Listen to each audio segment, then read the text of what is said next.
Trisha cinema രംഗം വിടാനൊരുങ്ങുന്നു എന്ന വാർത്തകൾ പുറത്തുവരുന്നു. മാനസിക സമ്മർദ്ദം കാരണമാണ് താരം സിനിമ വിടുന്നതെന്നും പുതിയ പ്രോജക്റ്റുകൾ ഒന്നും ഏറ്റെടുക്കുന്നില്ലെന്നും റിപ്പോർട്ടുകൾ സൂചിപ്പിക്കുന്നു. നായികയായി രണ്ടാം വരവിൽ കത്തി നിൽക്കുന്ന താരമാണ് തൃഷ.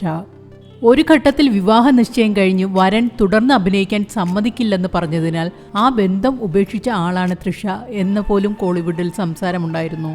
ഐഡന്റിറ്റി എന്ന മലയാള ചിത്രത്തിൽ ടൊവിനോ തോമസിനൊപ്പം അഭിനയിച്ച ചിത്രമാണ് തൃഷയുടേതായി ഈ വർഷം ആദ്യം പുറത്തിറങ്ങിയത്.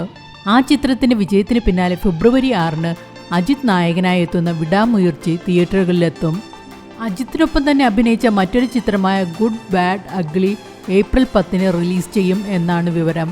മണിരത്നം സംവിധാനം ചെയ്ത തഗ് ലൈഫ് എന്ന സിനിമയും താരം പൂർത്തിയാക്കിയിട്ടുണ്ട്.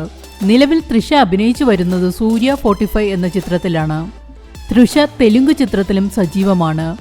തെലുങ്കിൽ ചിരഞ്ജീവിയുടെ ജോഡിയായി അഭിനയിച്ച വിശ്വംഭര ഉടൻ തിയേറ്ററിലെത്തുമെന്നാണ് അറിയുന്നത്.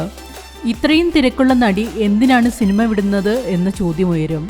അടുത്തിടെ ഒരു തമിഴ് സിനിമാ കോളമിസ്റ്റിന് നൽകിയ അഭിമുഖത്തിൽ തൃഷ പറഞ്ഞത് അഭിനയിച്ച് ബോറടിച്ചു പോയെന്നും മാനസിക സമ്മർദ്ദം അനുഭവിക്കുന്നതിനാലും സിനിമ വിടുന്നു എന്നാണ്. ഇപ്പോൾ തീർക്കുന്ന പ്രോജക്റ്റുകൾക്കപ്പുറം തൃഷ ഒരു പുതിയ കഥ കേൾക്കില്ലെന്നാണ്. അതേസമയം തൃഷയുടെ അമ്മ ഈ തീരുമാനത്തെ അനുകൂലിച്ചിട്ടില്ല. എന്നാൽ തൃഷ തന്റെ തീരുമാനത്തിൽ ഉറച്ചു നിൽക്കുകയുമാണ്.